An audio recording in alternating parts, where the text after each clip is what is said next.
Assalamualaikum warahmatullahi wabarakatuh. Apa kabar anak-anak sekalian? Semoga kita tetap diberikan kesehatan oleh Tuhan Yang Maha Kuasa, sehingga kita tetap dapat melakukan segala aktivitas, segala kegiatan keseharian kita dengan sehat, dengan aman, dan tetap menjadi berkah bagi kita semua. Baiklah anak-anak sekalian, sebelum kita mulai pelajaran kita pada hari ini, kegiatan kita pada hari ini, mari kita bersama-sama bersyukur kepada Tuhan dan kita berdoa agar apa yang kita kerjakan pada hari ini dapat menjadi berkah dan dapat menjadi amal bagi kita semua. Berdoa dimulai.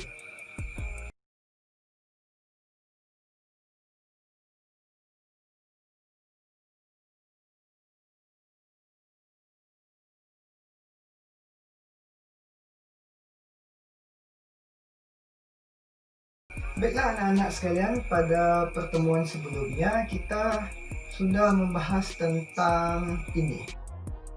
Kewirausahaan berasal dari kata wira dan usaha.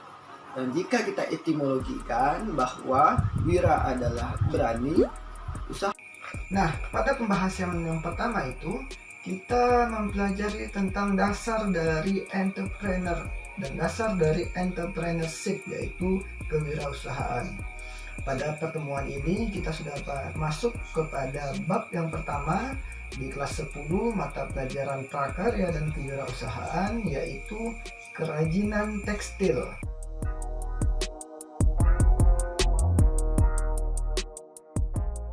Sebelum kita masuk pada penjelasan materi, marilah kita lihat bersama tujuan dari pembelajaran kita pada kegiatan ini.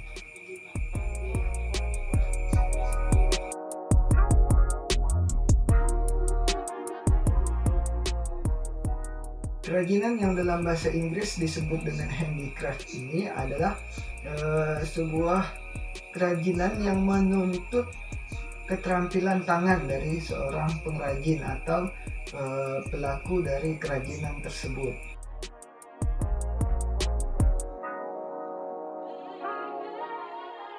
Produk kerajinan itu dapat tercipta ketika ada kolaborasi antara keterampilan tangan dan keterampilan berpikir dikolaborasikan sehingga menciptakan sebuah produk kerajinan yang memiliki nilai estetika. Nah, pada pertemuan sebelumnya kita sudah bahas apa itu nilai estetika pada bank istilah.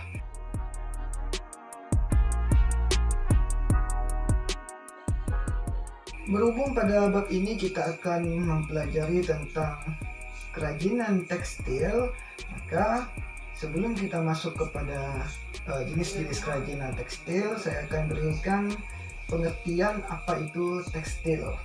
Tekstil adalah sebuah jalinan ataupun anyaman yang saling mengikat satu sama lain. Nah, jadi tekstil itu seperti anyaman atau rajutan.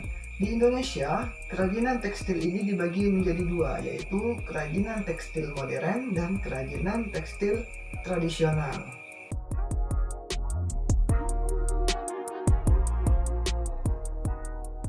Kerajinan tekstil modern itu difungsikan untuk kepentingan praktis dan kepentingan fungsional. Sementara untuk kerajinan tradisional itu lebih kepada fungsi simbolis.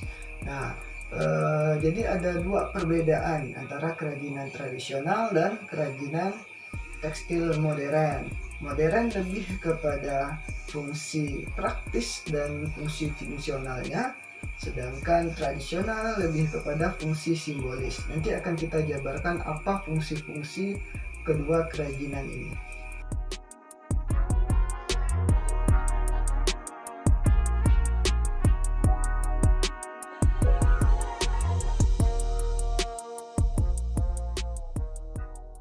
Fungsi kerajinan tekstil modern ini dibagi atau terdapat atau mempunyai tiga fungsi. Yang pertama adalah fungsi sandang dan fashion.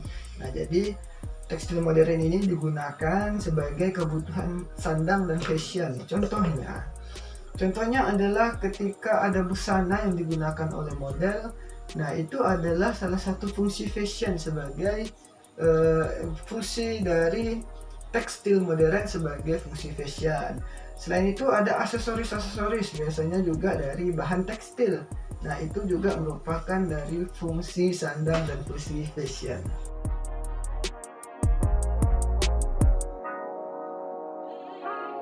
Yang kedua adalah fungsinya digunakan sebagai pelengkap ataupun interior. Nah, sebagai pelengkap dan interior ini bisa kita contohkan misalnya kain horden, tirai dan lain sebagainya yang dimodifikasi ataupun dibuat menggunakan sentuhan-sentuhan estetika sehingga elok dipandang, sehingga indah dipandang. Nah, jadi fungsi kain tekstil atau tekstil modern yang kedua adalah sebagai fungsi interior.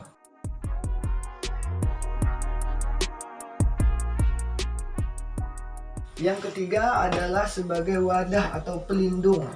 Nah, wadah dan pelindung ini misalnya adalah tekstil ataupun kain yang digunakan sebagai tas. Nah, itu juga merupakan fungsi dari tekstil modern.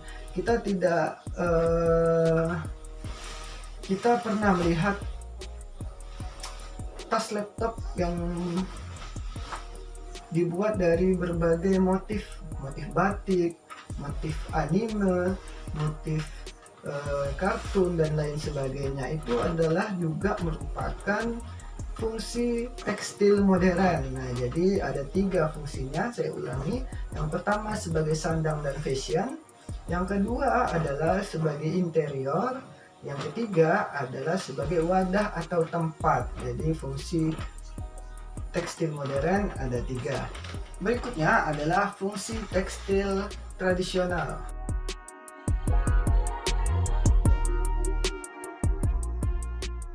Nah, pada fungsi kerajinan tekstil tradisional ini juga ada 3. Yang pertama sebagai kebutuhan sandang. Nah, ini hampir sama sebagai kebutuhan sandang, hanya lebih etnik. Nah, contohnya adalah misalnya kain sarung, kain batik, juga ada misalnya baju adat dan lain sebagainya.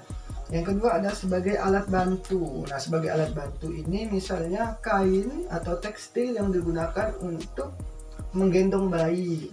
Nah, bisa jadi seperti itu. Juga kita pernah juga melihat di pedalaman-pedalaman biasanya masyarakat itu menggunakan tekstil atau menggunakan kain untuk mengangkut barang yang diikatkan di kepala.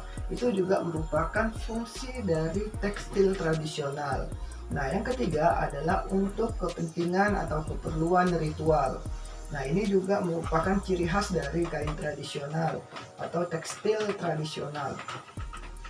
Banyak sekali tekstil yang digunakan untuk kepentingan ritual, bisa ritual pernikahan, ritual adat, dan lain sebagainya.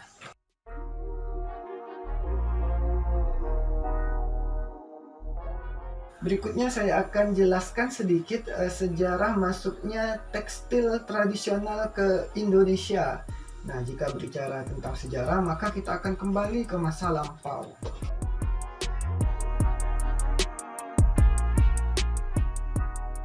Sejarah tekstil tradisional di Indonesia, ini secara geografis, Indonesia berada pada persimpangan budaya besar, yaitu benua Asia dan benua Australia, dan 2 samudra, yaitu Hindia dan Pasifik. Nah, pada abad ke-15 Masehi, kita tahu bahwa pada abad itu adalah abad di mana terjadinya perdagangan antar benua pada masa itu. Nah, gelombang perdagangan yang masuk ke Nusantara mengakibatkan terjadinya akulturasi, terjadinya campuran budaya yang tampak pada perkembangan budaya, yang tampak pada perkembangan tekstil di Nusantara. Kain-kain dari wilayah kepulauan Indonesia pada awalnya merupakan alat tukar yang digunakan oleh bangsa Arab dan India pada abad 15 Masehi. Pengaruh Islam dapat dilihat secara langsung dari corak batik Jambi dan Palembang.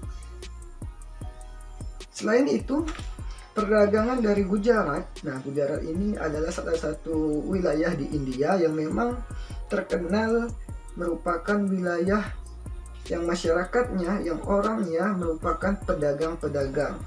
Nah, di India ini mereka yang dari Gujarat ini mereka membawa kain patola yang terbuat dari sutra yang ditenun dan juga menjadi alat tukar. Nah, maka kita lihat dan kita sandingkan dengan kain yang ada di Indonesia. Salah satunya adalah kain dari NTT, yaitu Katipa atau Sindolio atau Sindelio. Nah, ini kain ini hampir menyerupai atau hampir sama dengan kain yang dari Gujarat India tadi, yaitu kain patola. Ini membuktikan bahwa ada akulturasi, ada pencampuran budaya yang terjadi karena adanya perdagangan. Dan masih banyak lagi contoh dari akulturasi jika kita telusuri satu persatu kekayaan budaya tekstil yang ada di Indonesia.